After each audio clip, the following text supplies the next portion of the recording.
Good morning.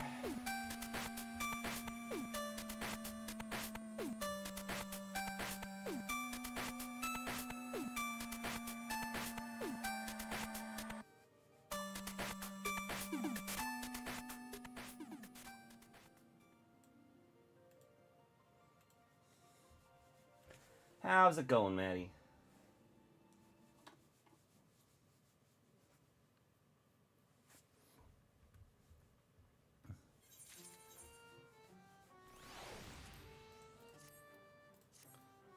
First off, music.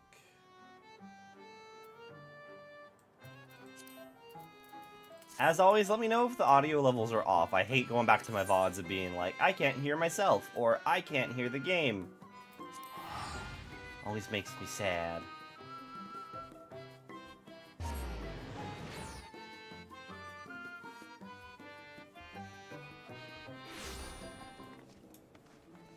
And then before we go back to story stuff, I just want to really quick.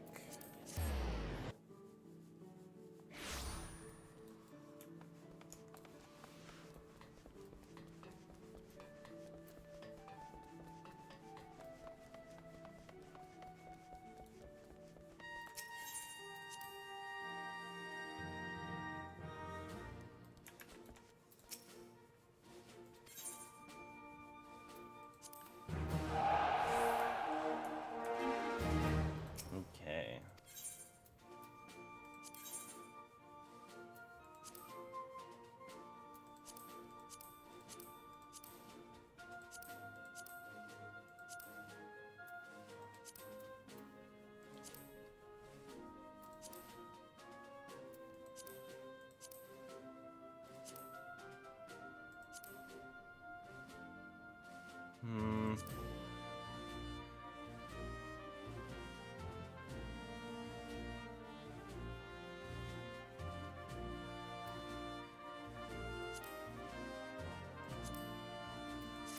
Let's see, can I just...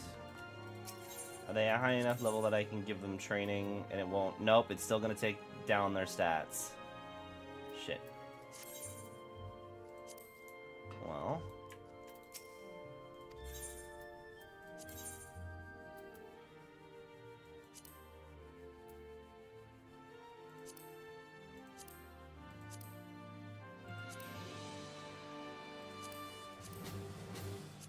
Honestly, should I just try and send them on this and just hope it succeeds?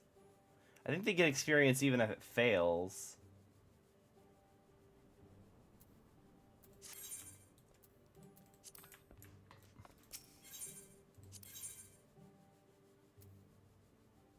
Comprehensive training? Oh, you're right, and it's 3K experience? And I think that's more experience than...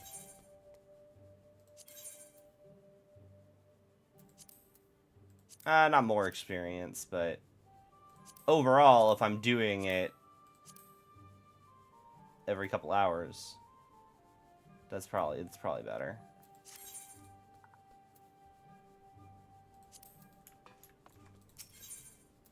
I want to get that captain's jacket is the most important thing.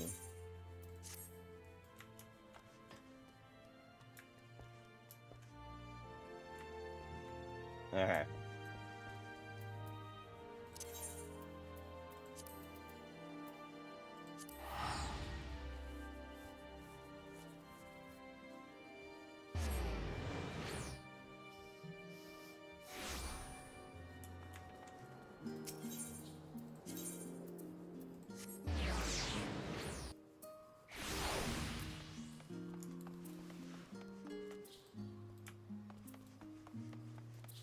Okay, let's go to space.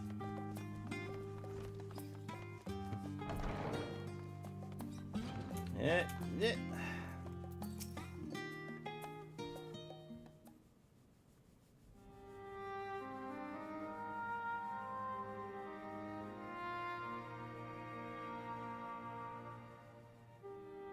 everyone appears to be present and accounted for. Good. As you know, the Loporrits have deduced the whereabouts of Medion by means of the crystal bequeathed to us by Heidelin herself. You quarry's location is in a place far beyond the moon, in the farthest reaches of the Sea of Stars at the edge of creation.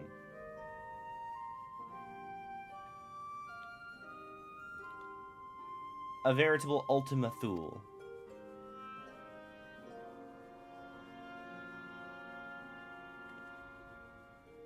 Indeed. And how then are we to reach it? An excellent question. Luckily for you, I have an equally excellent answer. In theory, it was, with its advanced propulsion systems, the moon is capable of delivering you to Ultima Thule, but a myriad of facilities housed within would greatly impede travel through the Sea of Stars. Even the Mother Crystal may not possess ether enough to bear so massive a vessel to our destination and back. However, if we integrate our hyperhopper into your ether burner, we should be able to fire things up and jump our way to the end of the universe in no time. Father, does this mean...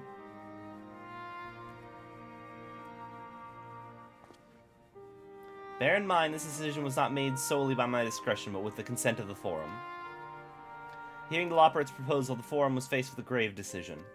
To commit the Ark to this endeavor would mean abandoning both our plans to evacuate the moon and resettle on another star. Needless to say, the proposition invited fierce debate. In the end, however, the Forum was swayed by the simple fact that Hydaelyn believed you possessed of the strength needed to overcome this crisis. The Great Exodus was, after all, a plan of Hydaelyn's own making. Therefore, if in the 11th hour she would proffer another means by which we may seek salvation, we would be fools to dismiss it out of hand. Indeed, she sacrificed everything, her very existence, to avert the destruction of this star. That's why we have chosen to place our faith in Hydaelyn, in you. The Ark will be made ready for your voyage to Ultima Thule. What of all the people that have labored so tirelessly to prepare for the evacuation? They must be furious. I would not be so sure. They've not forgotten your deeds on the Naglakius. Nor did your instrumental role in orchestrating the delivery of adamantite go unnoticed. No, the people do not protest. Quite the contrary. They have expressed unwavering support for you and your mission. Are the Loporrits willing to abandon the Exodus? Were you not listening when we said we are born of Hydaelyn's love for the Aetheris and its people? If it means your survival, we'll do anything to help. And you'll most certainly have need of our expertise where you're going. There's no guarantee Ultima Thule's a place that supports life. An otherwise vexing problem our know-how can remedy. Besides, Hydaelyn chose us to lead the way to Medion. Why else would she have given you a crystal only we can decipher? But more importantly, we're perfectly content to evacuate Aetheris until you brought us here, Eorzea, and now we're enamored with the place, so what choice do we have but to save it?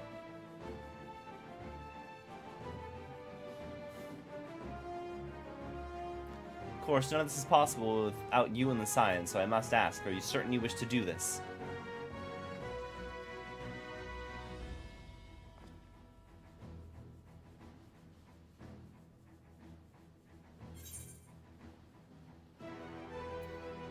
You couldn't stop us if you tried. We'd hijack that spaceship.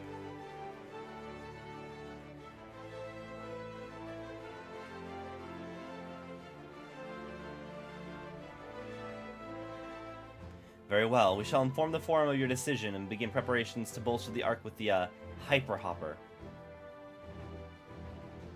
The Loporrits will coordinate with the Ilsbard contingent to have the necessary components transported via the Tower of Babel.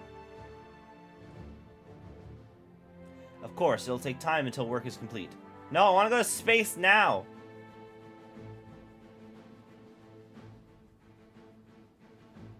For now, pray take your ease. Twould seem there's naught to do but rest and prepare, shall we? Yeah, Graha needs the rest. He didn't sleep at all last night.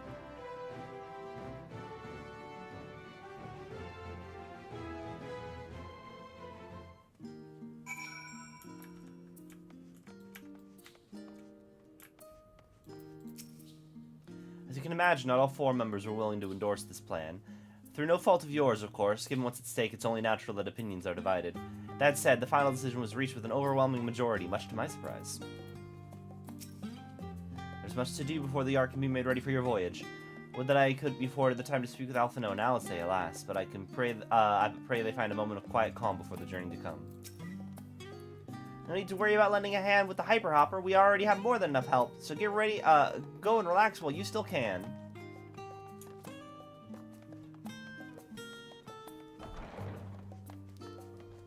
I also still feel like I understand it was a disaster, but like, now that you know the final days are in Ilsabard, I still feel like using the moon teleporter is a good idea. Also, alternatively, while you're at it, why don't you just deconstruct the moon teleporter and move it to Charlian?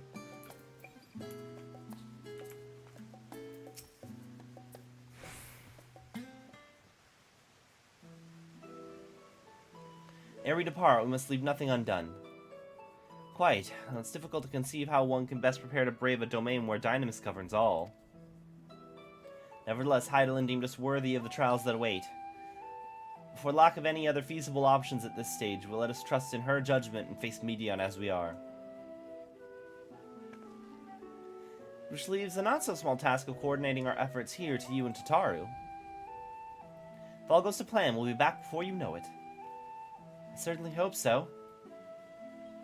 I'll be praying for your safe return. Mayhap it will affect the Dynamis for the better. With that settled, we should get some rest and make the most of the time we've been afforded. Hmm?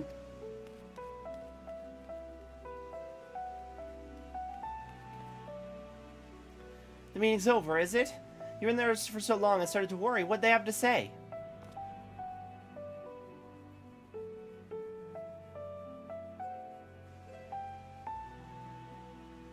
The edge of creation, I see.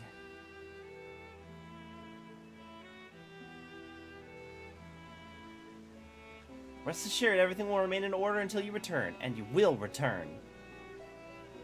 Actually, could I borrow you for a moment? Looks like your plans for the interim are decided. When you two have finished, meet us back at the Baldessian Annex, alright?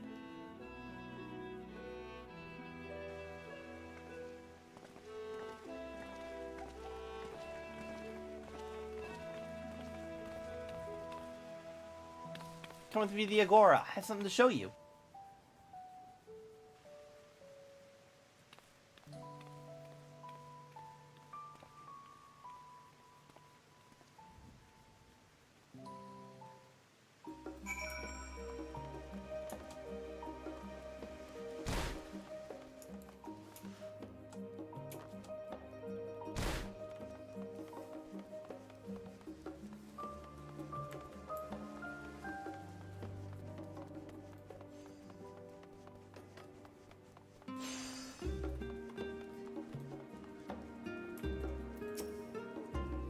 Welcome to Taru's boutique. I've always done my best to provide the signs of fashionable attire, but in your case specifically, I make extra effort to strive for the most functional yet stylish clothing one could ask for. Not that I'm playing favorites, but you are the Warrior of Light. Faced with this unprecedented crisis, I knew you would need an ensemble unlike anything I've created before, and I wouldn't be able to do it alone. So, after enlisting the aid of the world's finest artisans, I've completed my career-defining masterpiece.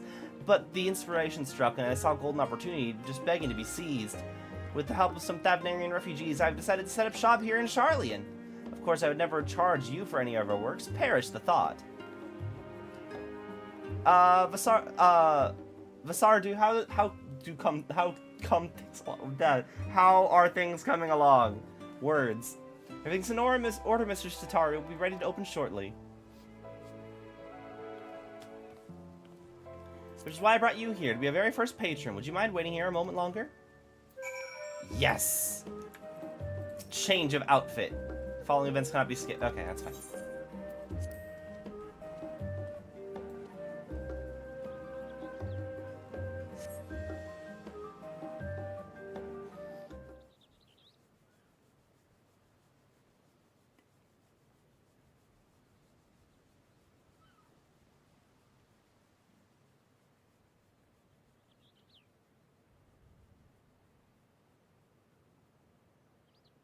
I don't know, I was supposed to find you here. Oh, Varshan! Slash Vritra, how's it going? I imagine Nidhana would also wish to offer her regards. Alas, after delivering the dragon skills to the engineers, she remained to assist with their work on the ether burner. The simulacrum, too, will stay in Charlian while I oversee matters at Radzat Han. It's a rather convenient means to keep abreast of developments pertaining to the final days or anything else. It allows me, after a fashion, to watch over my people in this distant land. Varshan, I was hoping you'd stop by. I can't thank you enough for allowing your artisans to work with me here at the boutique. Please, it is I who should be thanking you. The establishment has restored a sense of normalcy to their lives. You've blessed them with newfound purpose and a means by which to support themselves in these troubled times. What's more, when they at last return home to Radzat Han, the experience and knowledge they have gained in your employ will no doubt prove a boon to the artistry and commerce of our land. In fact, I came here to see how your new employees are settling in, and to express my gratitude for granting them this opportunity. It's an opportunity for me as well. I accidentally clicked that button. I can't wait to see what kinds of wonders we come up with. I pray you every success in your endeavors, Mr. Tataru. Before coming here, I heard word of the forum's decision, of what will soon be attempted. It was only then that I finally understood why my father called the star the last bastion of hope. Indeed, it was the last bastion, for the flame of every other star he encountered had likely been extinguished. In the boundless dark, the light of brimming with life must have been blinding in its splendor. Your journey into the heavens will to protect that. You journey into the heavens to protect that light. May the scales of my kin serve you well. I have faith you will prevail and restore peace and tranquility to this star.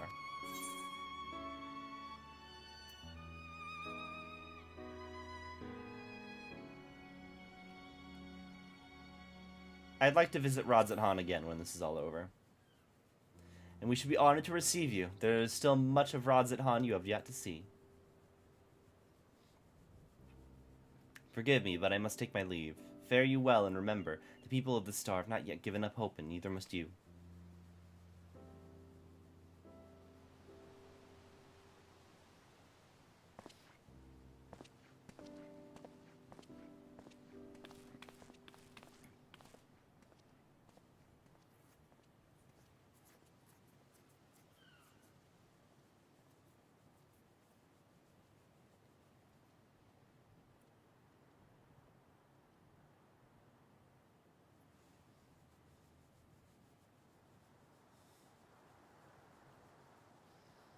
I want to go and find a meal with some flavor in this wasteland of taste.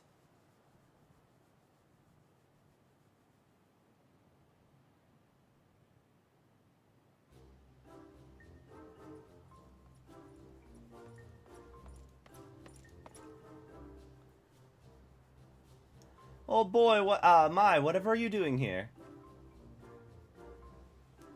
A new boutique, you say? I've been meaning to expand my wardrobe, yet something with a little more flair, perhaps, befitting of a man of my station.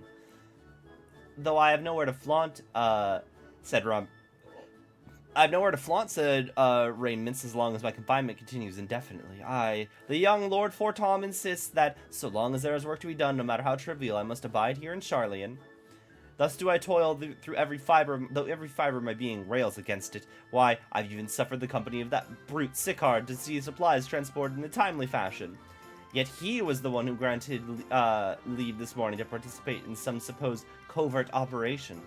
So I suffer instead for his otherwise welcome absence, now burdened with the extra busy work, and without Honorwa here, there is no one to prepare my meals. I came here in the hopes of finding a nice cafe, perhaps. The last Charlie and delicacies I've sampled were lacking in every respect. If a hearty meal is what you're after, I'd suggest The Last Stand. The cafe over on the pier, the cuisine didn't appear all that appetizing, but if you vouch for their cooking, perhaps I shall give it a try. Thank you for your suggestion, and ta-ta for now, old boy.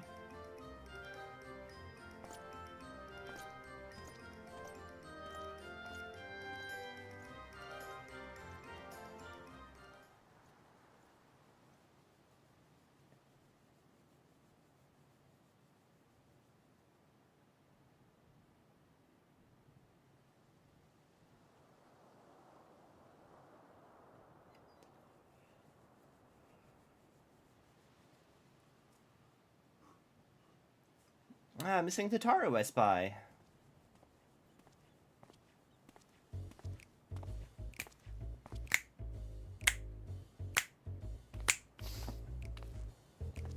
Hancock, what are you still doing here? You said you were returning immediately after dropping off your cargo. Yes, that was my original plan. After all, the expertise required, aside from the delivery of goods, is well beyond my purview.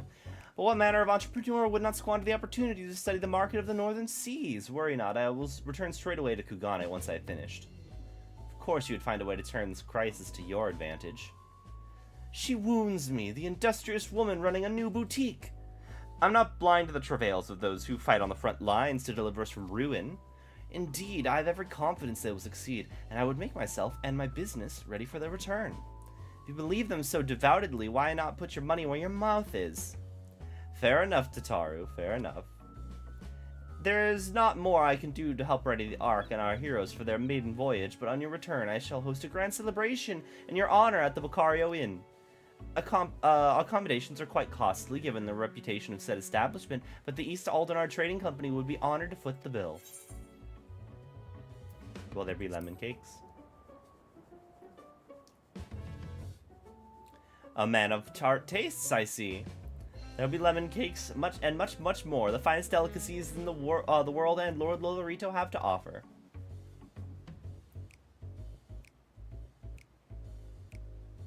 But let us speak more upon your return, lest I draw even more of Tataru's ire. Until next we meet.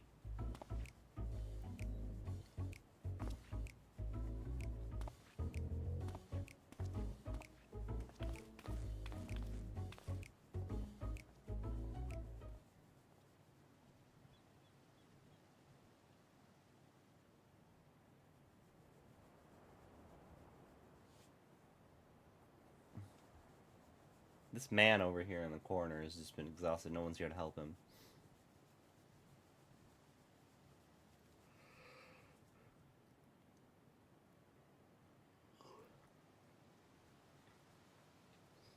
Ah, decided to spend your time at the markets, did you?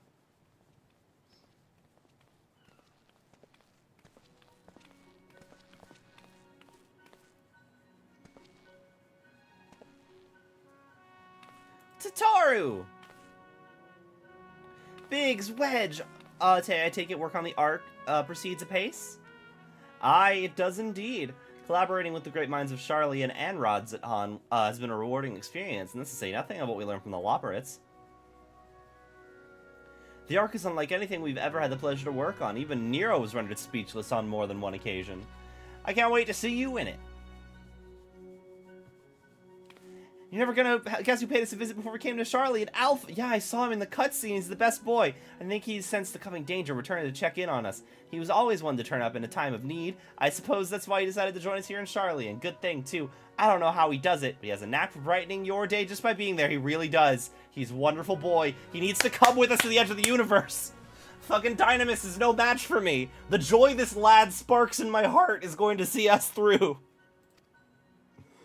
Hard to believe we had a means to send you off through the great expanse, though. The farthest known reaches are well everything. Also, yeah, I will say, why didn't... If it's possible to just hyperdrive to the edge of the universe, why didn't Omega just do that? Like, if Omega can create anything, why wouldn't it just hyperdrive itself back home? I feel like it introduces a tiny plot hole in that, yes, Omega could have gone home without having to spend 8 million years with a soul, just sad in space. Also, hang on, I'm turning slightly into a ghost, I'm realizing. Let me solve that. Right? Yeah,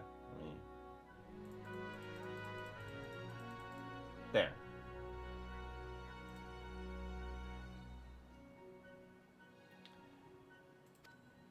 I never thought I'd live to see such marvels, yet here I am.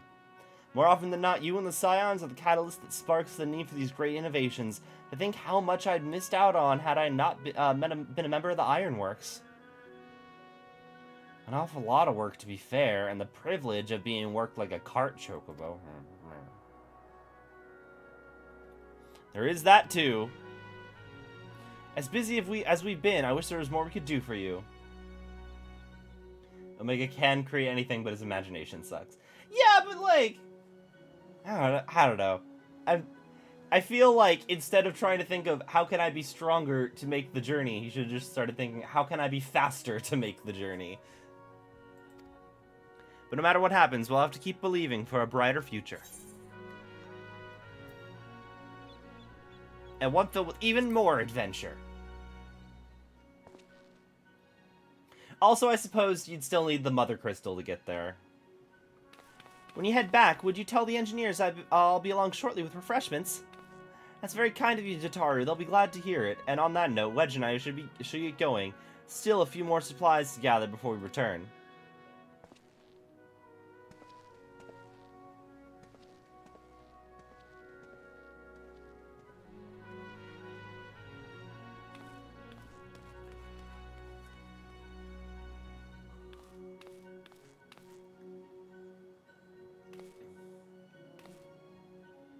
Terribly sorry for the wait. Right this way, if you please.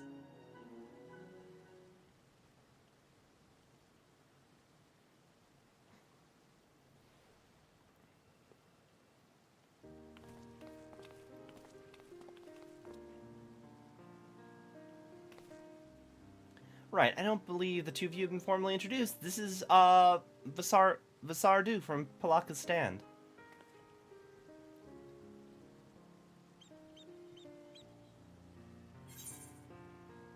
Haven't we met before? I probably saved your life.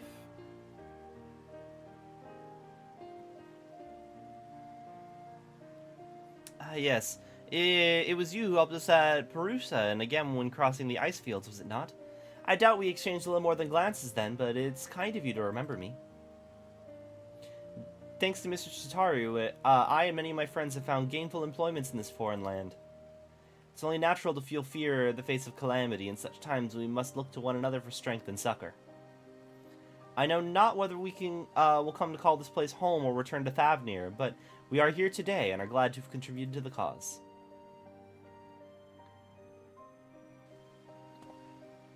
And contribute they did by helping make you new garments as durable as possible. We put our hearts and souls into them, and I have every confidence they'll keep you safe in the battle to come.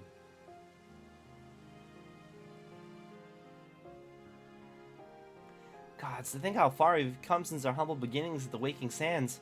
From the rising stones to the falling snows, and even a certain insufferable someone's Ruby Bazaar, we were always fortunate to find friends along the way. Even when you were swept away to the first, Grahatia was there to grant you sanctuary. I'll never forget the relief I felt when you returned to all of us. I thought my heart would burst. Yours has been a long, long journey, and I've been privileged to watch, often with bated breath, as you persevered time and time again.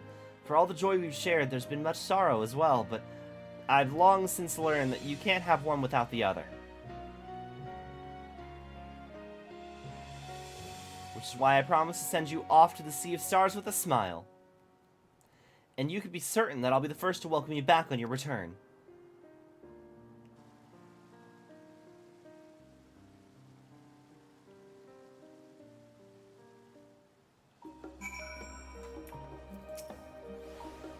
Don't forget to pick up your clothes from Vasardu before you leave. They were expertly tailored just for you. In addition to your new ensemble, we have raiments and weaponry for every need. So please feel free to browse our stock.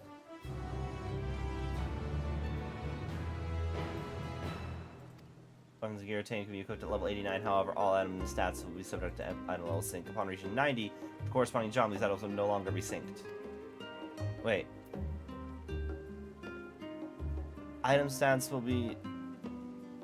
Oh, so it's level 90 gear that I can equip now, is what they're saying. The gear can be dyed upon completion of role quests associated with said job. Okay.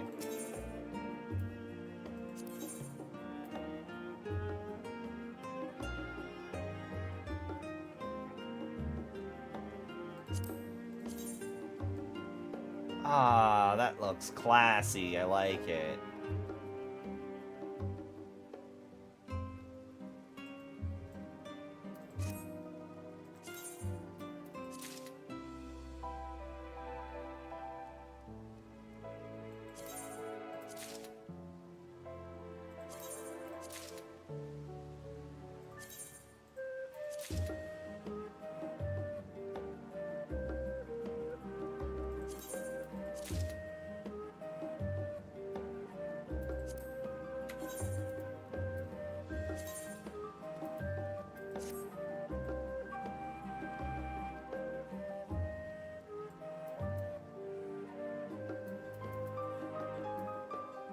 Okay.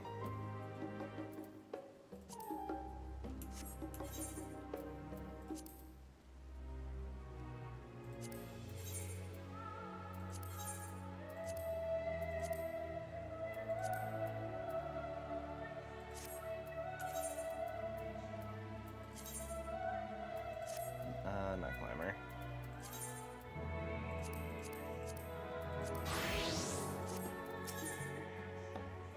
Magical DPS. Oh, wait, there's a gunblade I can grab too.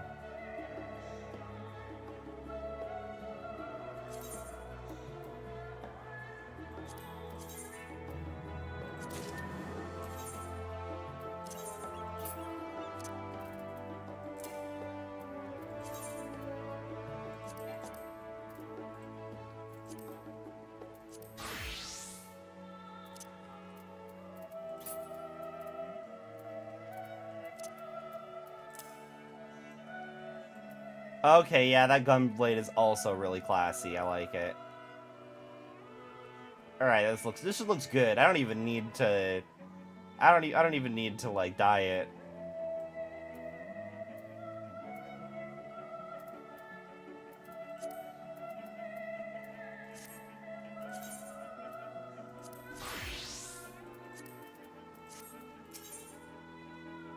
Okay, magic DPS. Is there an... Oh, yeah. I was like, is there no scholar? But, yeah, no, the scholar's healer.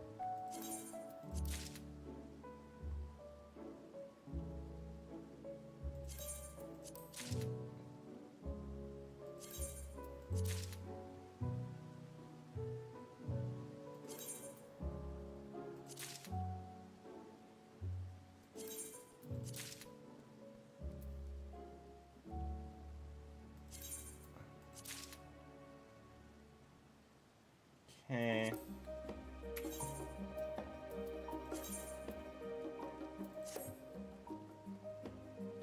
Nice. Dang it. It does that thing where the tail clips at an odd angle. I hate it.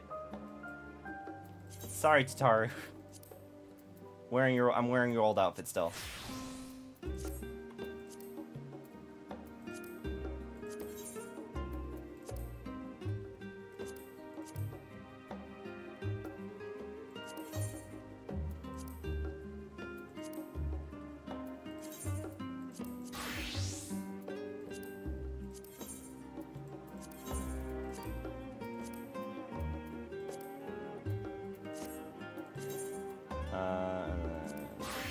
Scholar.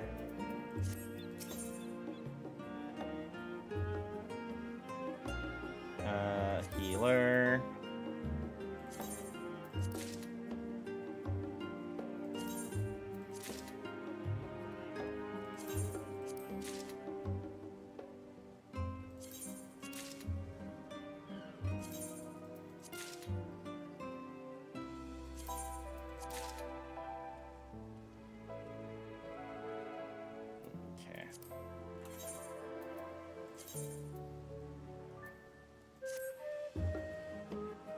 God, once again, the clipping.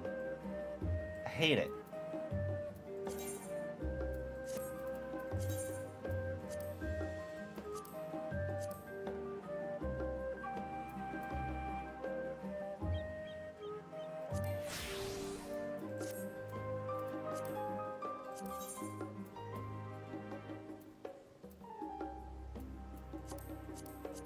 I gotta go to Glamour Dresser to fix that.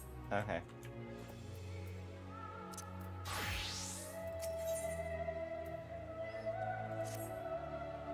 Realize you've got lots to do before you depart, so I won't keep you any longer. I do hope you can find a moment for yourself, and that the others can as well. They said that they were returning to the Baldessian Annex, although I doubt they stayed for long. If you decide to go looking for them, I suggest speaking with Krau first. I'm sure that they would have told her their plans.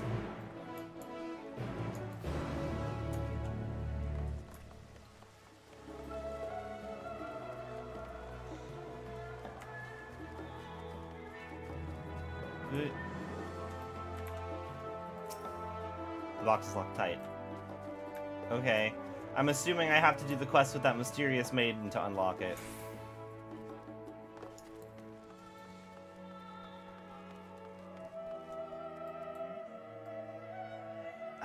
This also clips awkwardly.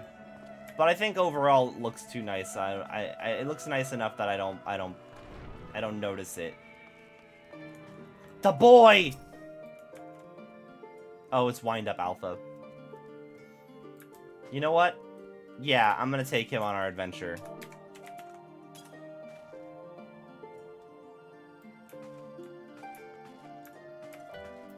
Alright, give me a second though.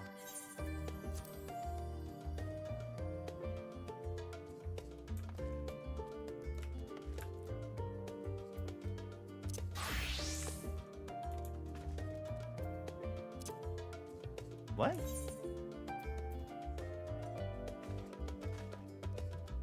Oh, I didn't.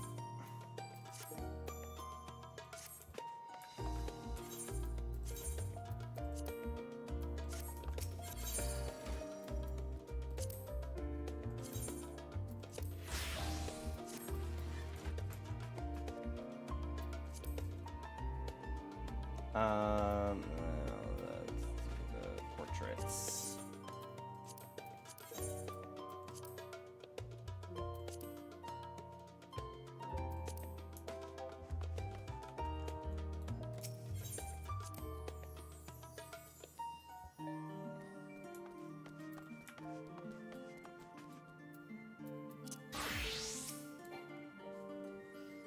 You're back. I take it you received your gifts from Tataru? It was a surprise long in the making, with many, many long hours of fretting to get everything just right. I'm glad to see it realized with great success. If you're looking for the others, though, they've already taken their leave.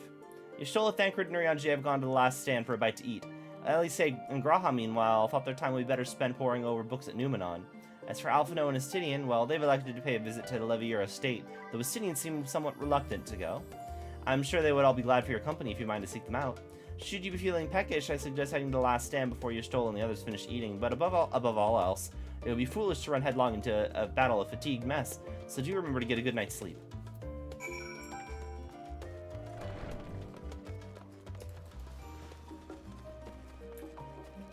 Oh, that's the ocean. Not Ethernet.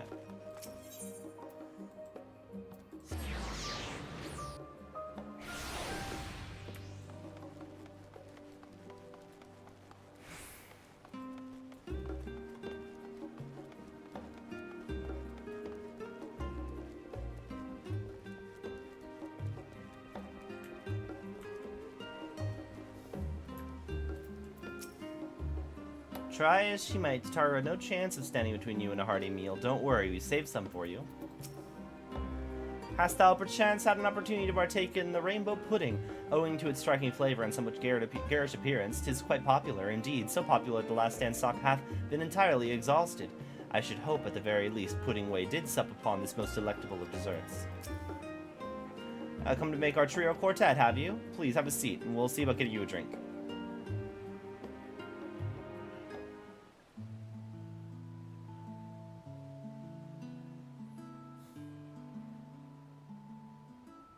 Your business with Tataru was finished.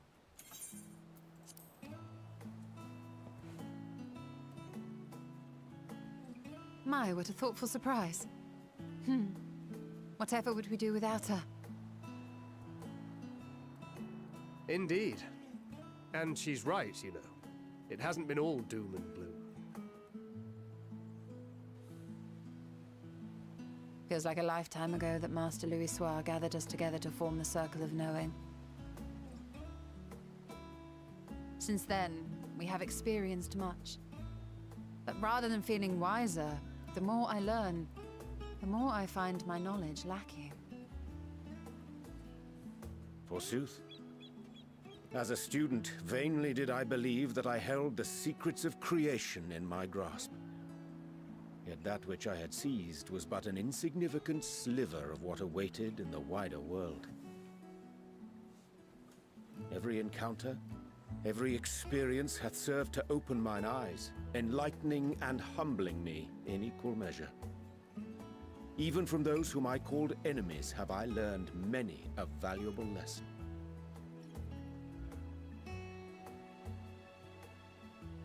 What will we learn at the edge of the universe, I wonder?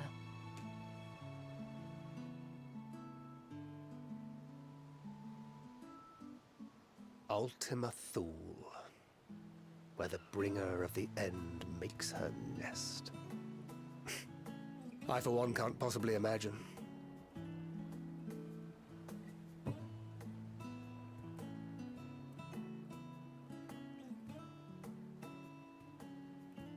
But whatever awaits us there, we will survive. We must. For her.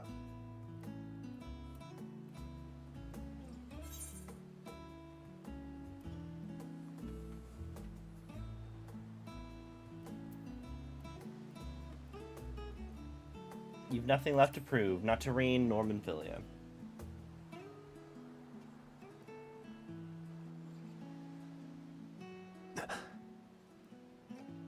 Is aught the matter?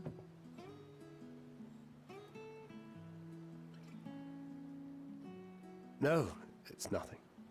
I just... Well, lately I find myself surprised at how much I've changed. How much we've all changed.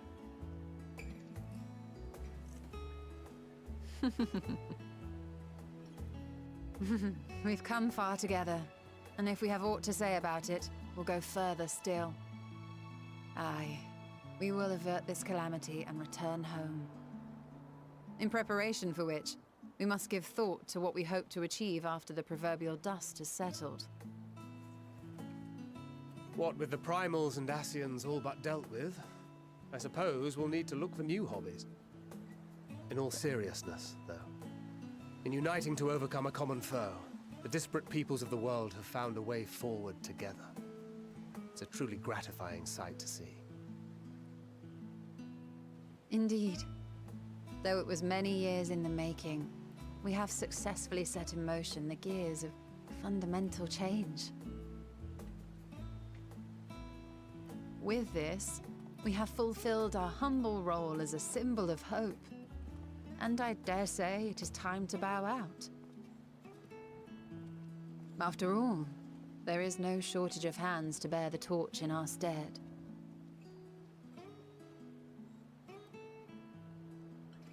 You know, I never really considered I might live long enough to see an after. But even if my time as a scion came to an end, I don't expect that much would change.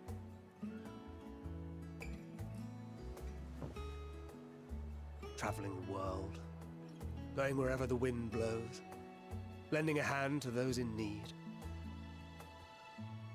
A journey for journey's sake. It doth suit thee well. I must confess, I too have yearned to see more of the world. Hi, John. If thou art amenable to the suggestion, I would accompany thee. Mine ability to effect an air of normalcy through artful disguise is much improved, thou must concede. Aye, well, improvement is relative. You still look suspicious no matter what you wear.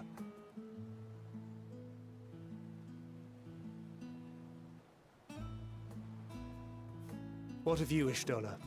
Any grand plans? Figure out how to get back to the first in your hot lion boyfriend. I continue my quest for knowledge, naturally. Oh my god, yes, she does! Yeah! I wish to know the state of the reflections, to which end I must find a means to travel between worlds. 'Tis the least I must do if I am to keep my promise.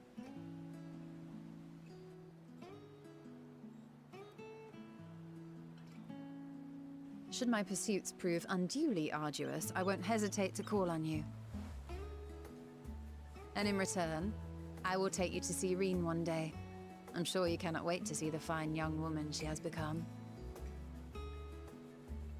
Spare me.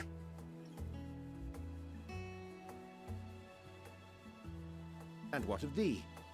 What wouldst thou pursue at duty's end? A Brazilian vacation with my catboy boyfriend.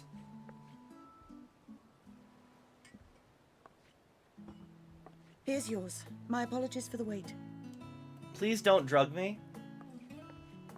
Last time I had a drink we at make a a toast? bar, I ended up getting roofied.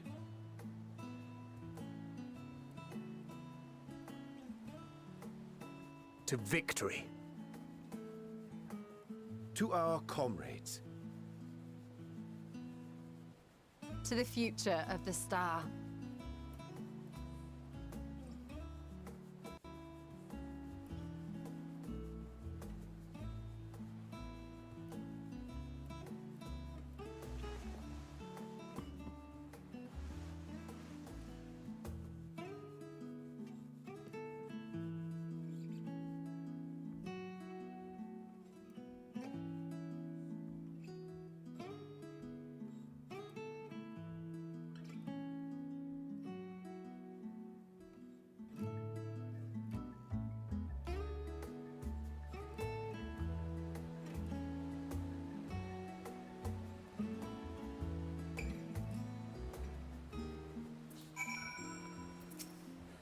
You can always count on your friends to help you maintain perspective. A pity mine take a perverse pleasure in it. I'd like to think I give as good as I get, though I'd fare better with the occasional assist from our consummate nodder. But all's in good fun. I wouldn't have it any other way. I say, whence came this simulacrum that standeth beside thee? I see falsely, but Yashola and Thancred but moments ago employed the self-same doubling magic. Alright then, keep thy secrets. Leaving so soon, I suppose it's for the best. If you'd rather not explore the bottom of a bottle with Eorzea, I dare say the others would welcome your company as well. If you can find them, that is. In any case, as long as you make the most of your time, then that's all that matters.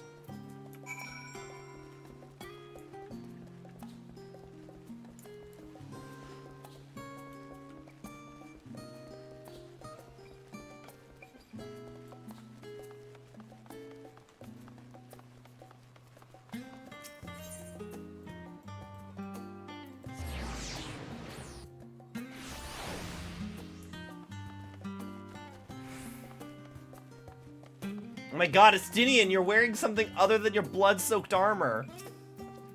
What? Surely this isn't the first time you see me without my armor. Yeah, when you were in a hospital bed.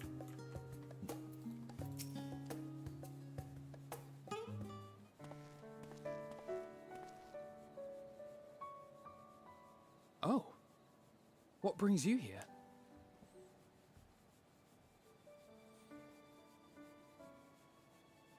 Ah, so you were worried that the Levier household might again be gripped by turmoil. All is well, I assure you. In my letters home, I had made mention of Estinian, you see. My mother wished to meet the legend in person, and so we arranged to have a spot of tea together.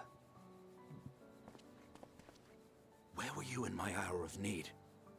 Fell beasts I can face, but I'm not made for idle chit-chat with lords and ladies. Well, I for one thought you held your own. Mother was the picture of delight. I might have been delighted myself, were we in a tavern with more agreeable drink. The thought of fleeing crossed my mind, but what then? I'd never hear the end of it, least of all from Tataru. I'm sorry. 'Twas not my intent to cause you such distress. It's just... it was one of the things I didn't want to leave undone ere we set forth. That's not to say I think we won't be returning.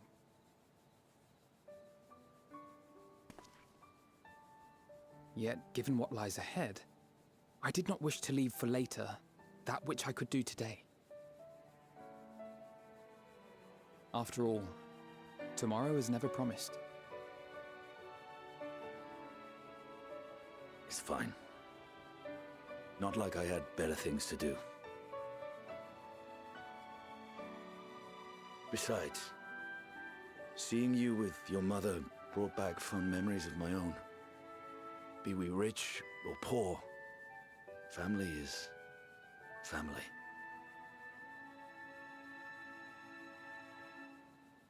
Well, it's past time we were on our way.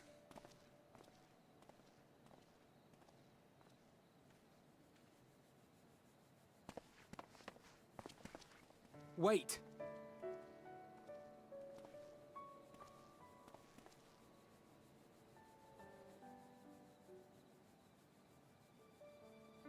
Since I left home, I've made a great many mistakes.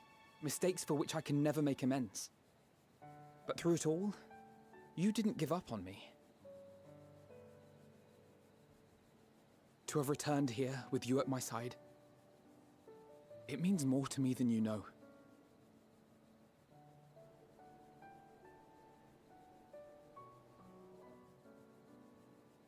Thank you.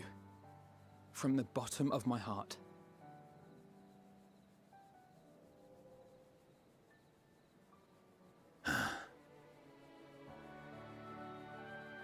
Forgive me, but it needed to be said. I'm the one who owes you thanks.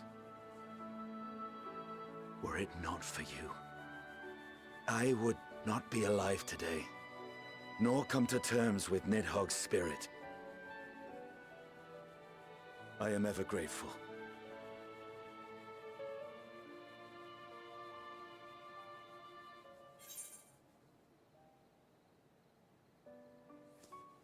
I suppose I ought to thank you both as well.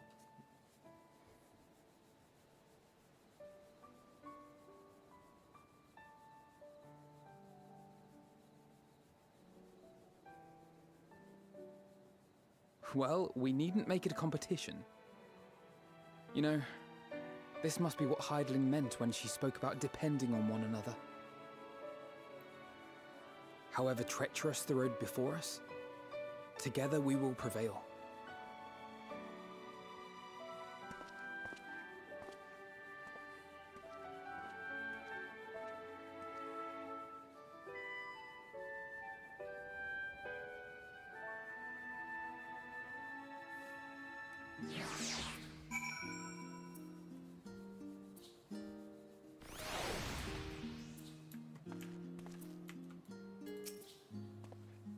All that remains is to return to the annex and give my armor one last polish. I expect Alphino has maintenance to carry out on those floating things of his too. A few of our comrades have decided to remain a while in Charlian after making their deliveries. Did you happen to pass any on your way here?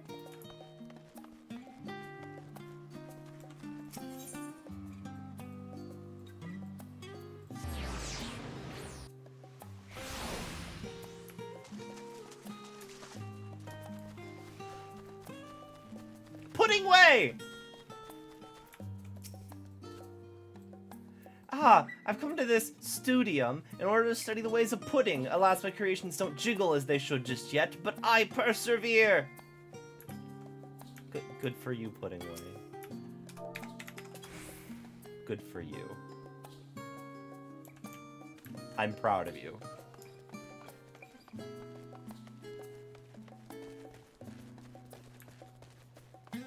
Boyfriend.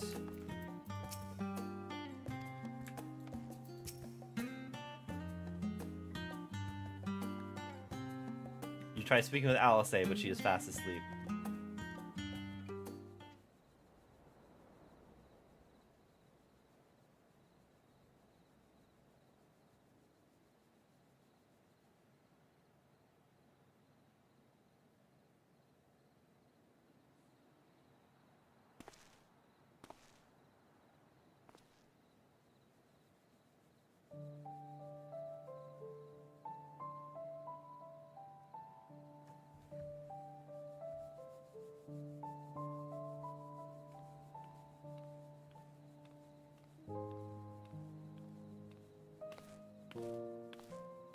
Oh.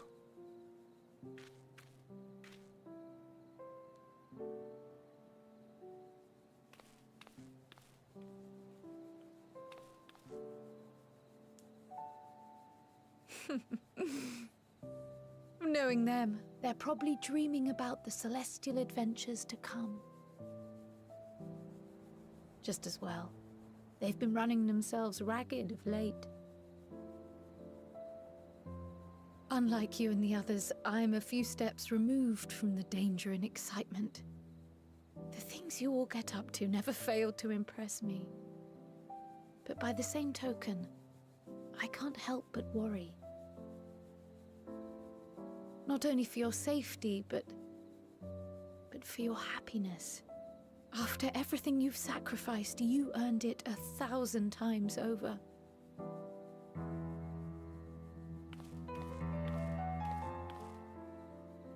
From the simple pleasures of tucking into a hearty meal or collapsing into a comfortable bed, to the grand triumphs of visiting legendary lands or finding true love. You deserve all the joy in the world. There is so much that life has to offer, so much to be treasured and shared with those we hold dear. So promise me this. Come what may, you won't give up on your own happiness. When you're out there fighting tooth and nail, it's all too easy to forget. But in the end, your passions will be your greatest strength of all. Remember that.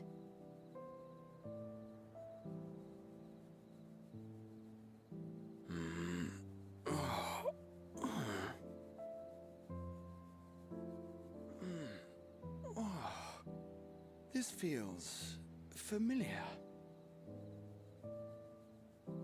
Well, 'tis good to be...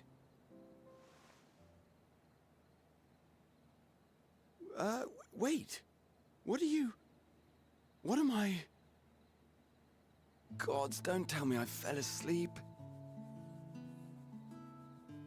Not that there's any shame in it, but you were sleeping like babies. Oh, how embarrassing.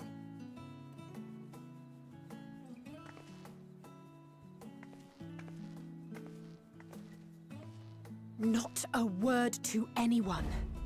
Understood? Not one word.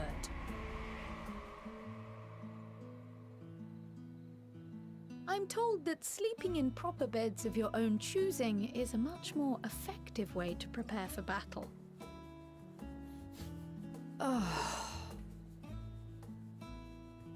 So, what were the two of you doing here?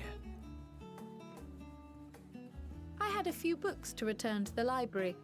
Thought I'd take care of it while I could. And you?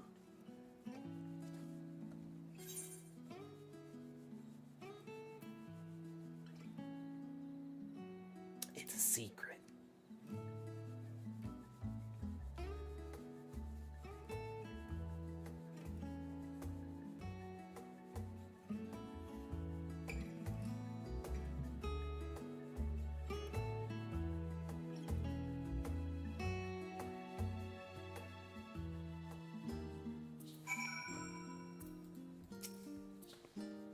Gods, I didn't realize I was so tired. One moment I was resting my eyes, and the next, I should go get some air, maybe a quick bout of training, but not sleep. I'll sleep when I'm dead. That's enough reading for one day. As long as we don't know how long we'll be away, I'll best return these books before we depart. And eat. I'm absolutely famished. What about you? I see. Perhaps I'll stop at the last stand on my way back. If nothing else, these two seem to be in good spirits. Still, I'll see them back to the annex for some proper rest, even if I have to drag them by the ears.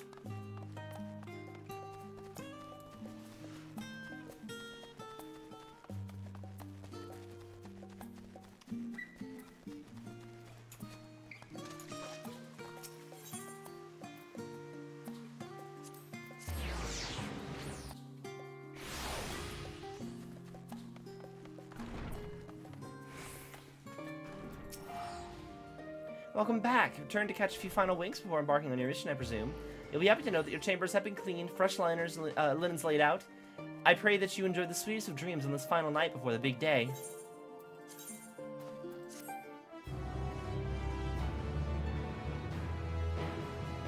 Pumpkin King.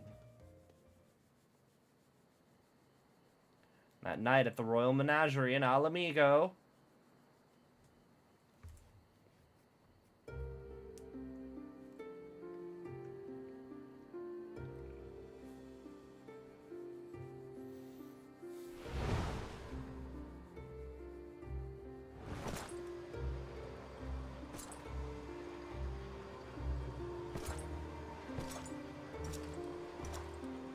Oh.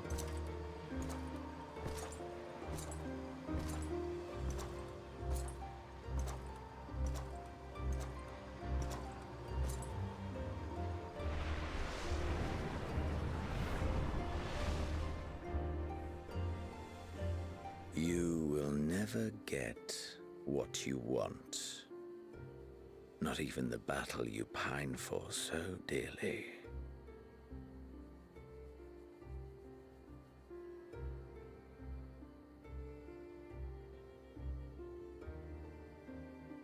In that transcendent moment, what was it that I sought in you?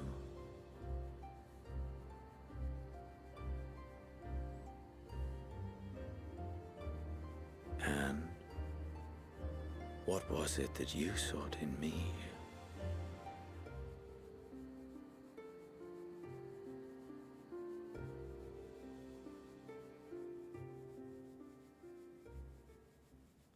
And thus it dawns, the day of reckoning.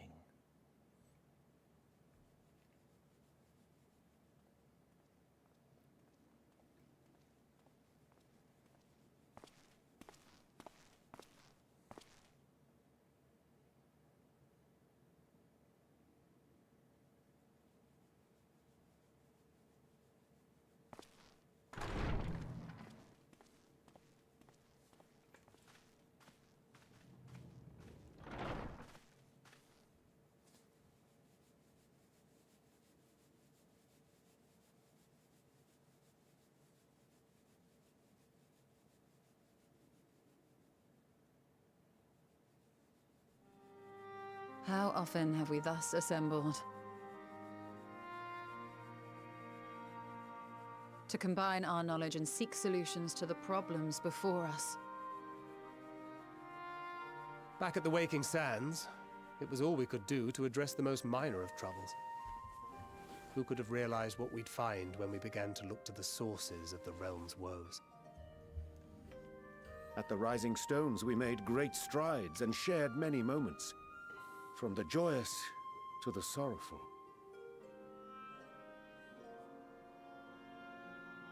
We've had occasion to call other places home too. Be it Ishgard or Kugane, we were fortunate to find sanctuary wherein we might take stock and continue our fight.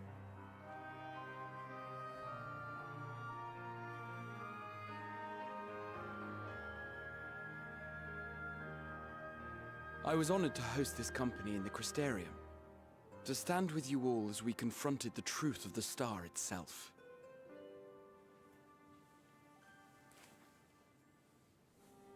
And now from this place, we go to fight the most important battle of all.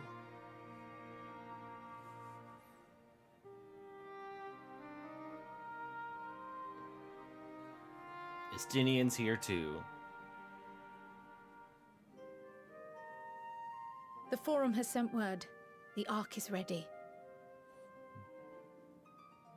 The Loporrits naturally will be commanding the vessel.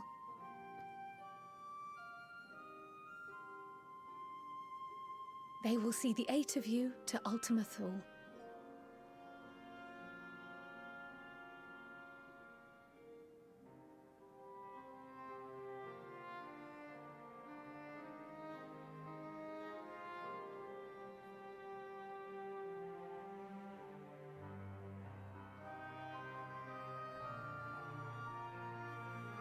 Upon arriving, your objective is to find and vanquish Meteon.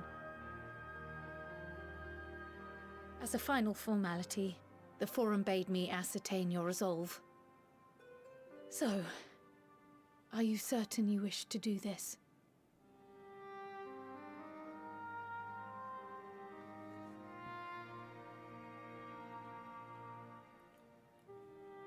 We are.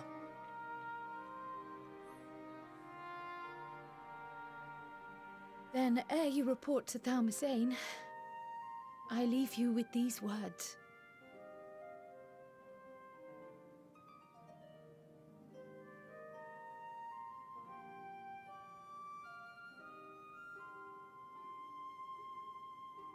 You must triumph. What that means will differ for each of you. To make it back home, or to simply avert doom, or perhaps something else altogether. Yet whatever it is that drives you, I have faith in its power to see you through. So please, triumph.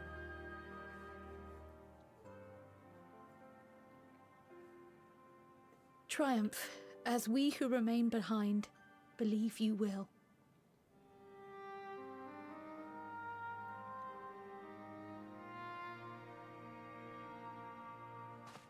Let us be off then.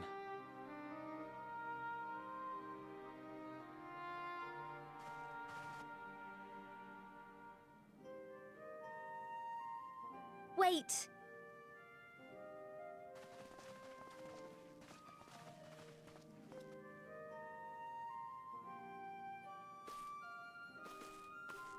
Both Kryl and I will be there to see you off, but as your receptionist, I feel I need to say this here.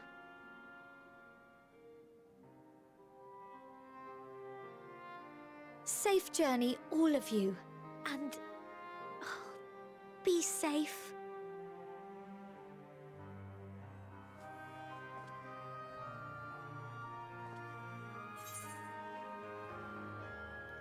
You can count on it.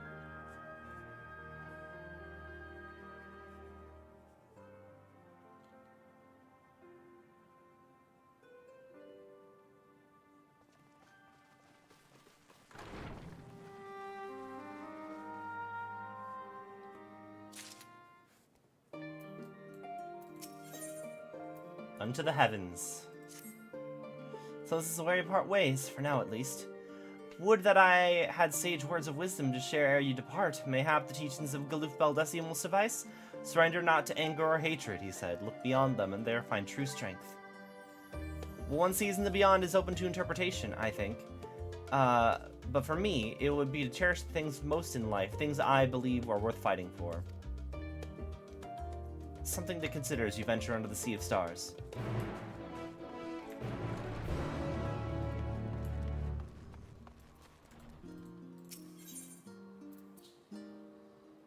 Oh no, we're just...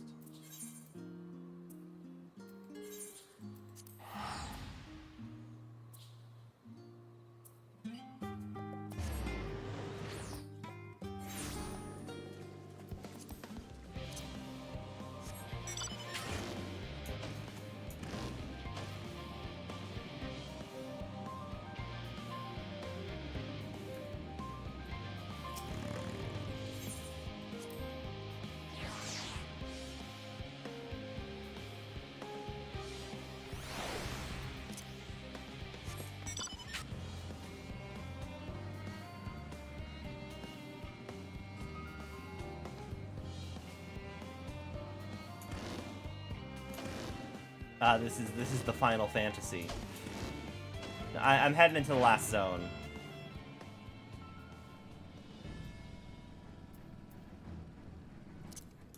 Alpha! Alpha, I'm gonna talk to the boy! Alpha appears to be cheering you on. Yes! The miniature model of Omega appears to be staring intently at the art. Yeah, you could have done this, you dumbass robot. You didn't need to do all of that nonsense. First the Great Exodus, and now this. It seems there's no end to our work. In truth, more than a few gleaners were distressed to learn that their earlier efforts were for nothing. It was no easy task convincing them that the new plan was for the best, I can tell you that. I can't even tell you every man believes it's the wisest course, but I can say that all will be forgiven if you deliver us from the coming doom. And if you don't, well, at least you won't get the earful. I certainly will. Don't be mean to Omega. He's just a little guy. Omega's our non-binary icon, Omega. Man is said to fear what he does not know, yet you would venture unto the greatest of unknowns. I say to you, son of man, that you need not fear. So long as man shares a bond with dragonkind, so too does he share our kinship with the heavens, and our ancient home amidst the stars infinite. I pray you go forth and prove this bond of ours, tempered and tested, shall endure unbroken for 1,000 years.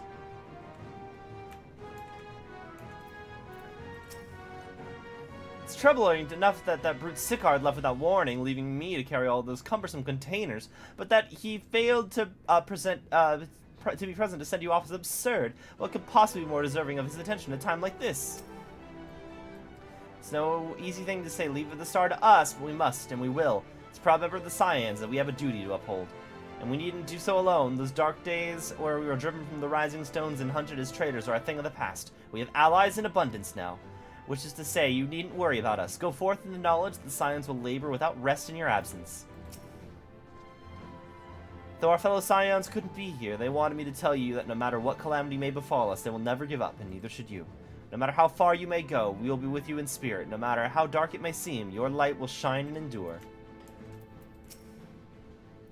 Mr. Krell tells me your investigation into my theories on Akasha and its relation to the final days have made clear the source of our woes. I'm related to know that my work has been of some benefit, but I could not have shared had you not rescued me from the tower that day. I yet owe you a great debt, and one I fear I may never fully repay, but I shall try nonetheless. Not only through my research, but through my desire to see you succeed, which I believe may influence the Akasha in your favor. Small amount though the effect may be, yes, so long as we have hope, there is a chance that we may yet influence the outcome of this calamity. We are quite fortunate that the Loporrit's hyperopera was based on principles similar to those of etherology. Integrating it with the Ark's existing systems might well have been impossible if otherwise. We may have Charlene's wealth of knowledge at our disposal, but theirs is technology far beyond anything we've studied. You're familiar with teleportation magics, yes? The momentary conversion of the body to ether that it may travel via the life stream from one physical point to another. The hyperhopper enables transport through a similar method, but one not involving the life stream. Rather, it utilizes highly condensed ether to create an ethereal current of its own. The current is exponentially faster and more powerful than the natural occurring ones to which we're accustomed, so much so, in fact, that ethereal conversion of the physical form is not a prerequisite for traversal. If you are yet concerned with the side effects such as ethereal sickness, you needn't be. You should emerge at your destination hale and whole, in theory. At the very least, I can assure you it's safer than the experimental etherites you used to reach Radzat Han. Moonbrita has been on my mind more than ever of late. However, how different her life might have been had, if not for our research into teleportation magics. Perhaps she would never have gained an interest in the etherological studies. But to abandon our work out of misplaced guilt for who she could have been would be a disservice to the memory of who she was. Nay, it's because of her that we found the resolve to carry on, and now we stand at the edge of a new frontier, with a ship ready to bear you onto the distant stars and beyond. This arc is as much her accomplishment as it is ours, and I regret nothing. What's up, boyfriend? This ship is that will bear us into Ultima Thule. That even Wilfson and Bloedo should be in attendance is most unexpected, but I'm nonetheless heartened by their presence. For so many to see us off seems wholly unnecessary. Still, I'm not to begrudge them for wishing us well. This is the pinnacle of etherochemistry, a synthesis of modern innovation and ancient wisdom of Alig. The Ark's engine appears to be capable of processing condensed ether in quantities I never thought possible. I wasn't expecting quite so many people to be seeing us off. I sent word to the Alliance leaders from the very moment the ship takes off. Obviously, they couldn't be here, but I'm sure they'll be cheering for you every step of the way. Quite the turnout, wouldn't you say? Then again, who wouldn't want to be present for a once-in-a-lifetime event? They said work on the Ark is finished, but you certainly wouldn't know by looking at it. Let us hear what Father has to say. The Ark is missing one last, but very crucial component before we are ready to take off. It should be arriving shortly. Alright. Oh, hello, who are you? Oh yes, I know you. Your reputation in Ruriel precedes you. At any rate, how may I help you? I don't care right now. Before I leave.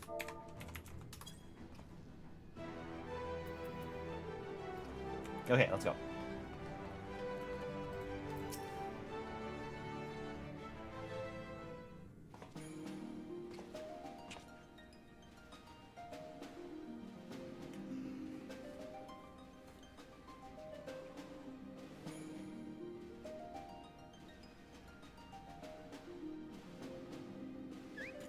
Yes! The lad!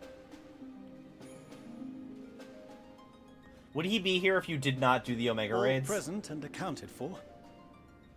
Good. As you will have heard, the Ark is ready. All that remains is to board and be on your way. I've seen my fair share of tight schedules, but this was bloody murder. But we did it. We finished the ship. It's safe, fit for purpose, and looks good to boot. Aye, it's a garland through and through. I really don't know what we'd do without you. Thank you for everything. Ah, don't mention it. Ever since that episode with Omega, I've been toying with the idea of star-faring vessels. And as they say, necessity is the mother of invention. We've learned a lot, let me tell you. In case you're wondering about payment, the ongoing existence of the world ought to do. But feel free to throw in a colorful recounting of your journey on your return.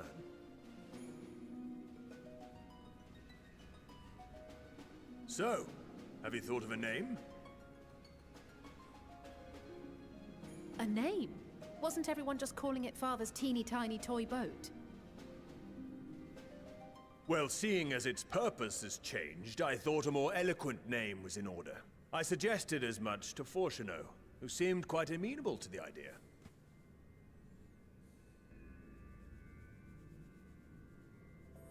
As you know, this vessel is the culmination of heretofore unprecedented collaboration. And though said collaboration is owed to the Scions, there is another whose noble deeds made our work possible.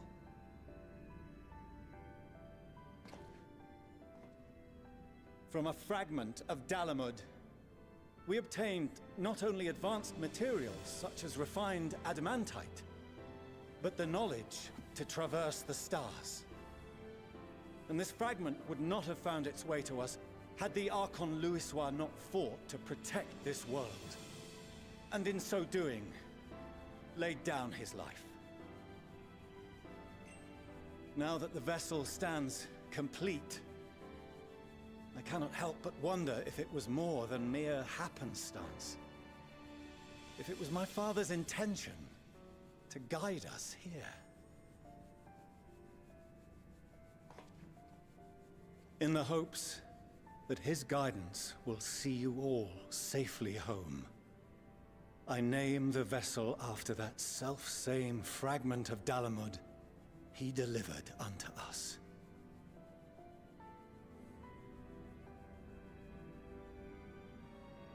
The Starship Ragnarok.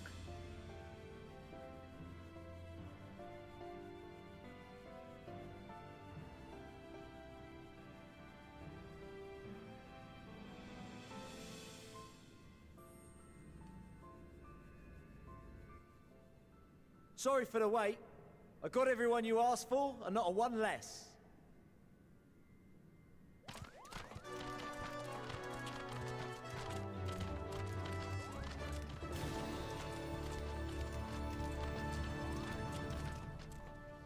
What are you all doing here? Oh, I invited them. The representatives of those tribes with religious inclinations. You've done a fine job of readying the Ragnarok, but for it to take flight, we'll of course need the power of the Mother Crystal. Given its immense size, however, transporting it would be an absolute logistical nightmare, not to mention we'd need to shatter it into tiny shards for feeding to the engines. But a brilliant idea came to me. We convert the crystal's energy into forms that can transport themselves!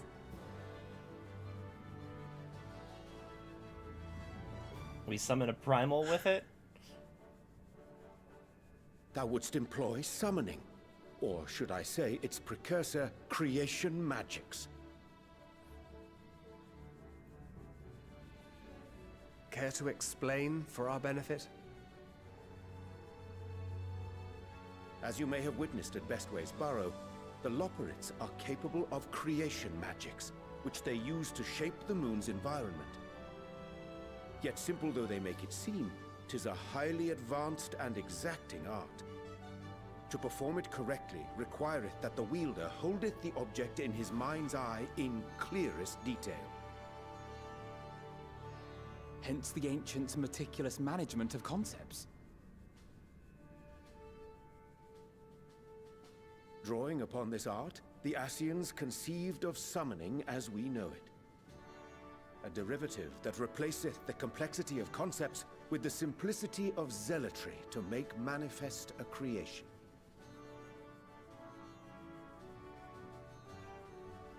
I see. By combining the Loporrit's magics and the tribe's faith, we convert the Mother Crystal into primals of purer form and greater obedience. Summoning as it was intended, one might say. Indeed! Indeed!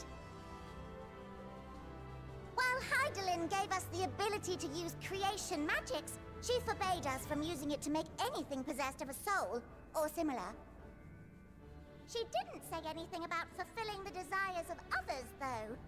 So, borrowing our friend's faith, we'll create deities using the Mother Crystal's power and send them to the Ragnarok! Am I the only one here concerned about the risk of being turned into a tempered minion? Oh, right, I was getting to that. From what I've read in Sharlayan tomes, it appears the Ascians incorporated an additional nasty element into their summoning method. The fervent desire to assimilate others into one's belief. Beings thus created are instilled with the self-same desire and use their powers to enthrall people, starting with the summoner. In contrast, our creation magics, the original and the best, except no substitutes, don't incorporate any of that rubbish, so there's no risk of tempering. I mean, if the being was on the scale of Zodiac, you might feel a little tug, but I think we'll be safe enough. I mean, Susanna was just kind of chill. He just wanted to have a good fight. Truth be told, I do not understand the intricacies of this plan. But none of us would ever turn our backs on you. When the avatars of our faith ran amok, you intervened without decrying we who birthed them. Where others vilified and suppressed us, you offered understanding and friendship.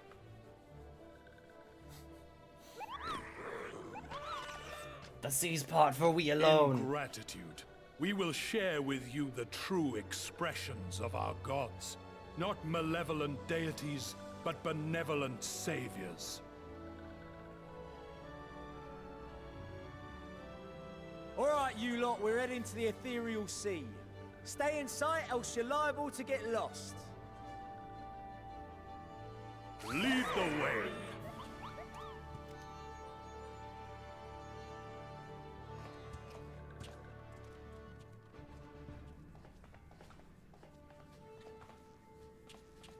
May we have a moment? In anticipation of the day man might journey to the stars, we developed these.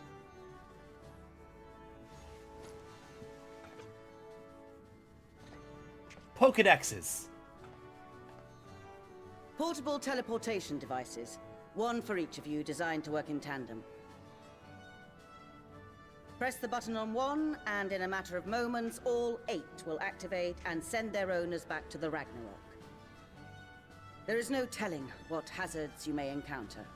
If you find yourself separated or lost, please do not hesitate to use them. Be safe, all of you, and come back.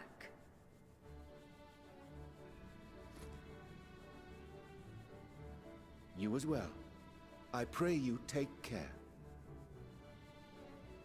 Looks like everything is in order, so I'll go ahead and board.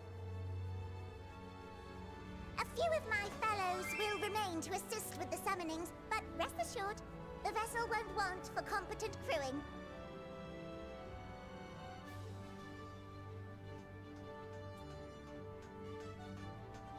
If you are ready, then you should board as well. Go, and Godspeed.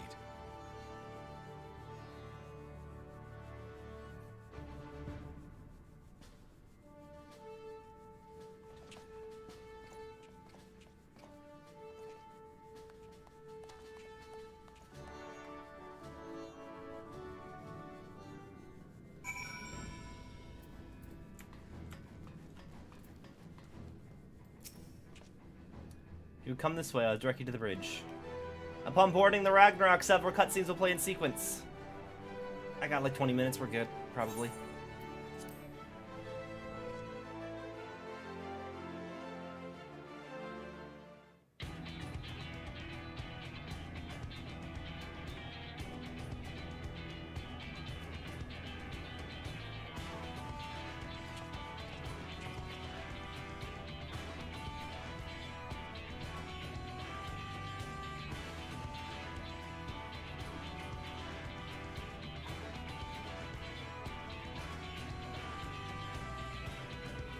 Sleeping way.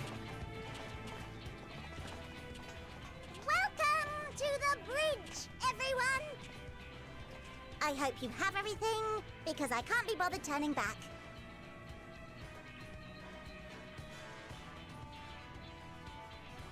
Right then, make yourselves comfortable. We're setting off in just a moment.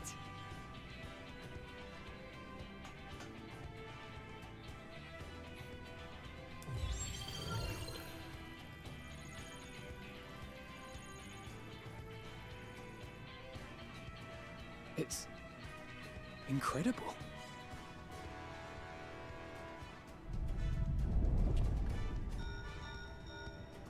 This is Porshano. Can you hear me? The preparations for the summonings are complete. Trying to go to the one place uncorrupted by capitalism. Space! We have moved the Ragnarok to the launch site. Oh, it's the 14th part of the plan. Okay, cool. The gates are open. You may depart when ready. So, are we ready?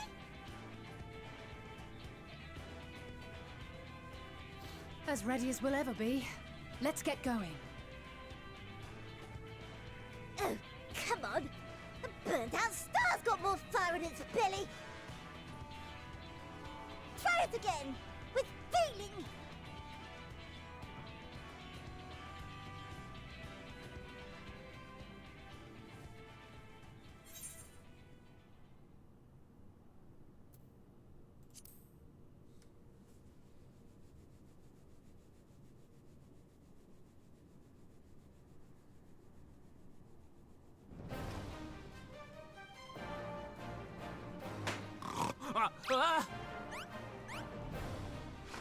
Engage! Engage!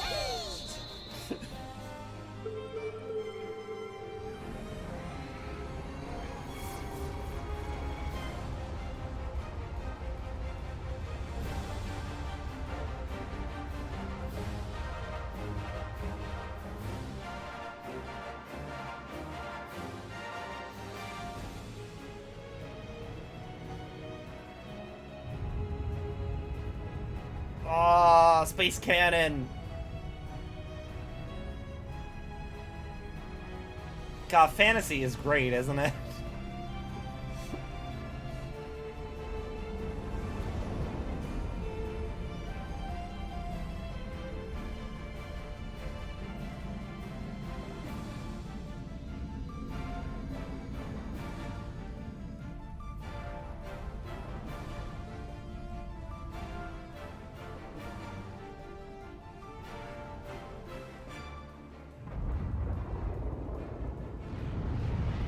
Whoa.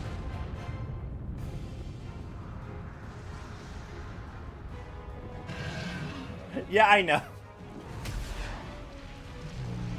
I have a friend, we just started getting into Final Fantasy XIV, and she normally hates Final Fantasy because of how tech-y it can get. And I'm like, man, she's not gonna be happy when she gets to this part. Like, yeah, let's all board a spaceship. Good King Mogulmog!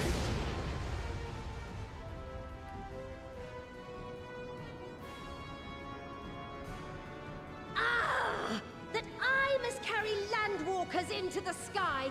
I cannot imagine a greater indignity. Do not sulk so, for thy mighty winds exist not only to buffet and batter. Nay, they may serve also to thrust forth with vigor. Such is thy glory. and thus it is an occasion to rejoice! I love Susano. So He is come, great. Let us revel!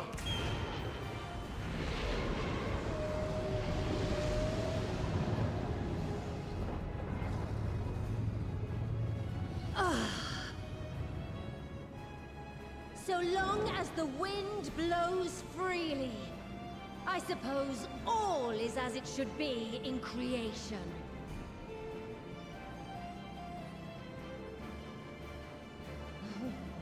I will render unto them a storm, that they may pierce the firmament and fly free!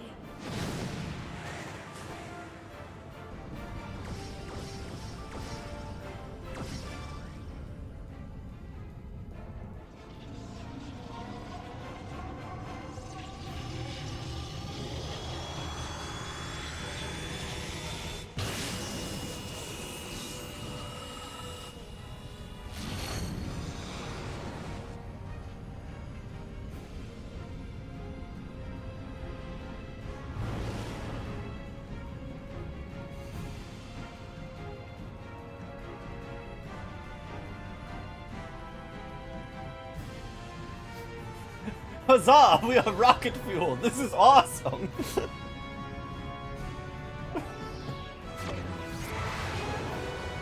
Yeah, I mentioned, like, my issue with Stormblood is it seems like it kind of just, like, takes a break out of nowhere to just, do a bunch of, like, diversionary side plots. And the Susano fight's one of them. It feels like it just kind of comes out of nowhere for the sake of having another trial. But Susano is awesome, so I don't care about that. Still in one piece? Good. Sleeping way? Report? All's well. Fantastic, even. Thanks to the power of those primals, the engines are roaring and we're ripping along. All values are also within projected ranges. Time to destination is 8 carats.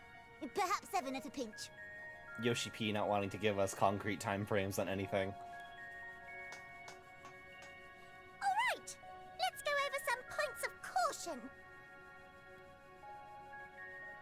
Our destination, as you know, is Ultima Thule. Lest you wonder, the place is not a star so much as a patch of emptiness. That's the extent of what our equipment could determine, anyway. From what we know of Meteon, she's likely used Dynamis to obfuscate her location. So, in conclusion, we'll only know what's there when we get there. The crew and I will see to it the ship's ready to take off at a moment's notice. We'll support the search as best we can, but it'll be your paws on the ground, assuming there is any. But everything will be fine, I'm sure. Hydaelyn believes in you, so you ought to believe in yourselves. Just don't do anything I wouldn't, like waiting too long to use those portable teleporters of yours. Personally, at the slightest sign of trouble, I'd mash the button to bits, and you should as well. Understood. We promise to be careful. I suggest you brace yourselves. We're about to arrive, and the vessel will shake a good bit.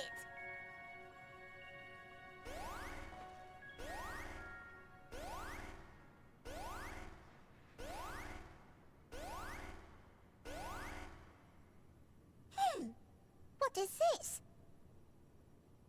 Something is interfering with the equipment.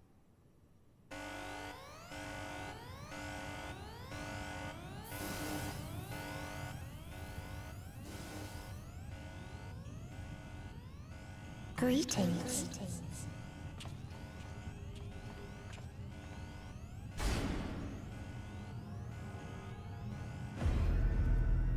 Hi.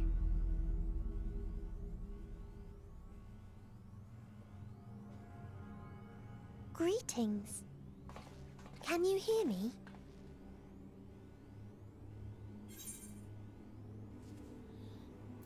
It's Meteon.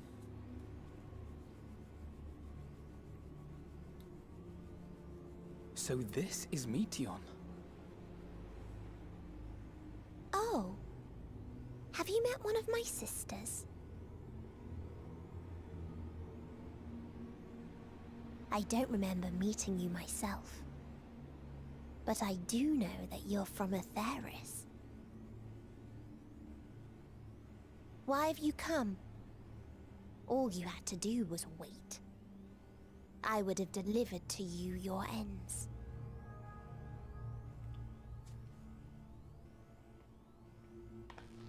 We didn't ask for that. I don't understand. All life is destined to end. Why choose to prolong your suffering? Effort, ambition, love, they amount to naught. Happiness, should you find it, is inevitably lost, stolen away by events beyond your control. There is no logic nor meaning in it. You think there is. Convince yourselves. But it's all a cruel accident.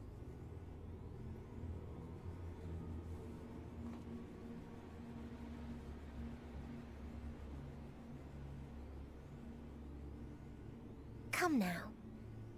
I speak the truth. A truth you would recognize if you looked up at the night sky. Unbroken emptiness. Cold, dark, and silent. Your world, like every other, is but a blemish upon its perfect fabric. Life is an anomaly. It is unnatural and cannot continue. The sooner you accept this, the easier it will be.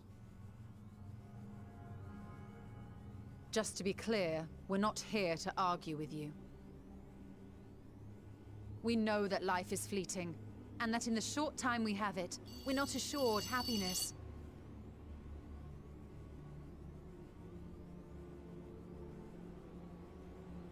Indeed. I've seen far more sorrow in the eyes of many I've met. I myself have plenty of regrets. And one day they'll die with me. Gone to dust with my good deeds and unfulfilled dreams. But we accept this. That our existence may seem pointless. That sorrow, rage, and despair will always dog our heels. And we press on regardless. That is why Hydaelyn guided us here. In her boundless love for mankind, she has prepared us for this trial, and in her name, we have come for you.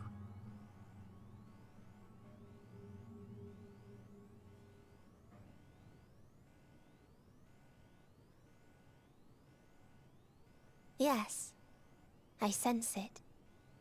A burning passion like unto fury. I'm not here to argue with you, but anyway, let's all argue with you in sequence. I know it well. For the same passion once burned in many a star before yours.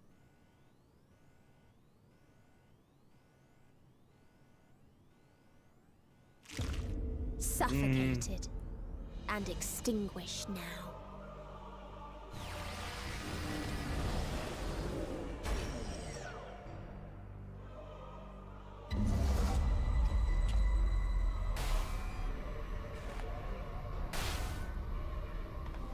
Yeah, the crunch. I can't breathe.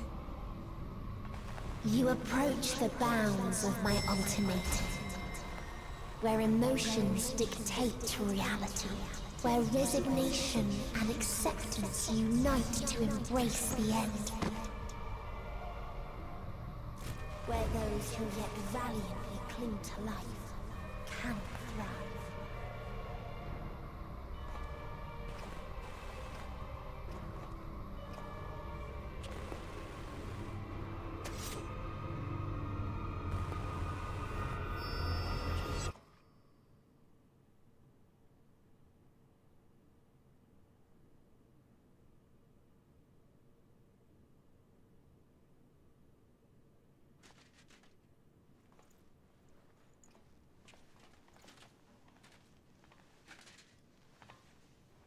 fury.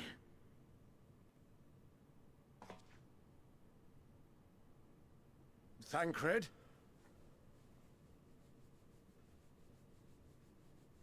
Oh, it's been fun. Welcome to the Meteon is gone as well.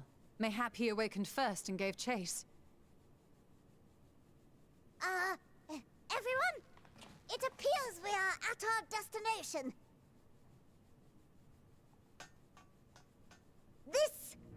This is Ultima Thule. Not that we knew what to expect, but I wasn't expecting this. From atmospheric composition to ambient temperatures, all readings are within permissible range. This place is capable of supporting life.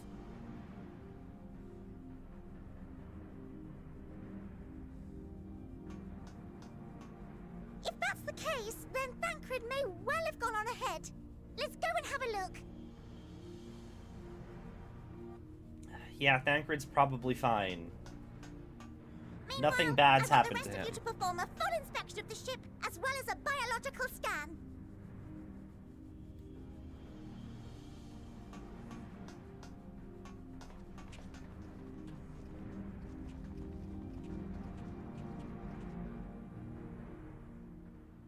So it was that the brave wayfarers arrived at last at Dream's End. Ain't nothing bad ever happened to Thancred. In following their path walked and history written, I am made keenly aware of one truth. Though the curtains may fall again and again, so long as others take the stage, ever shall there be more tales to tell.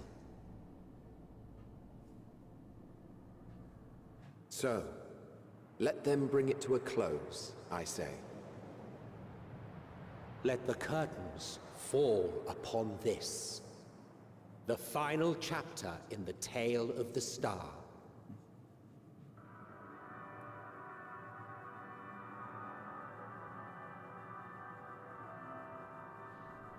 Is this a dead star?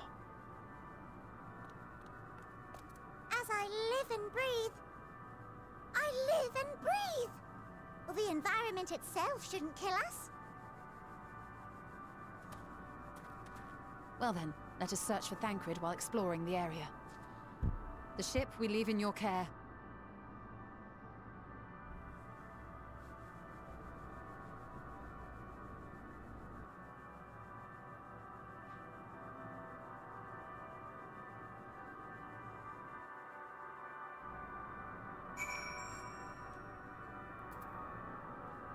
Alright. So, importantly, now that we're here,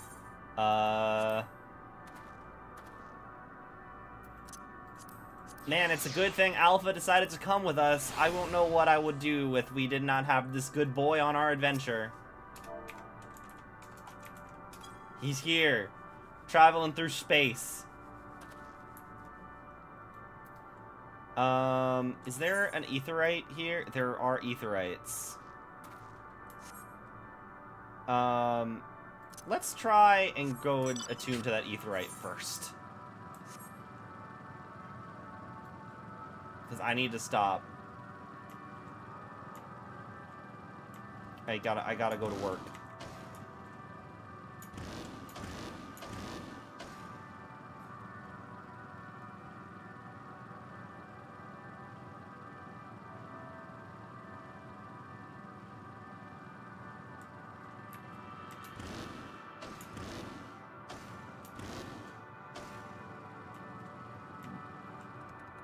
Oh, there's dragons here. Oh, is this the dragon world? Oh. Well. Cool, I attuned to an aetherite on the edge of the universe.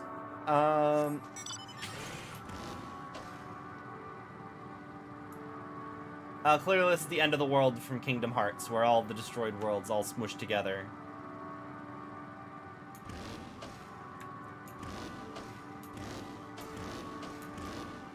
Head back to the ship really quick. Nope, not here to fight. I gotta get to work. Oh my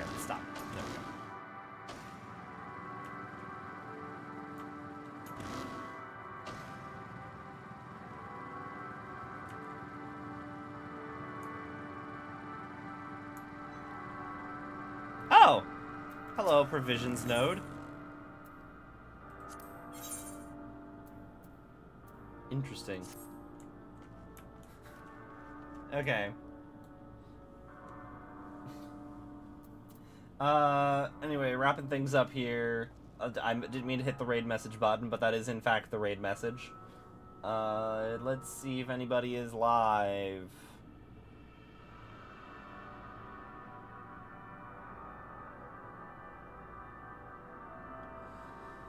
No.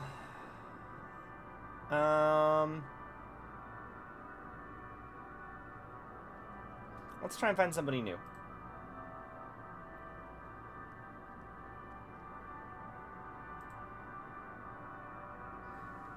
Yeah, I'm wrapping up. I gotta go to work. Let's see. Who would we want to toss things over to?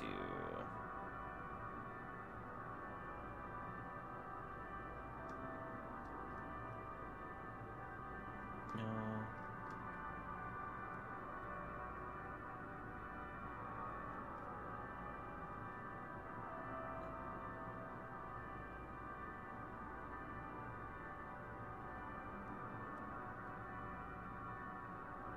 Yeah, I think I might just let my auto host take it. Thank you guys for hanging out. Hopefully I should be live tomorrow and we can continue our Final Fantasy adventure. I was thinking maybe this would just be like As Is Law, where there's just one Aetheryte and the actual story is done quickly, but doesn't look like it. We still got some time until next time I go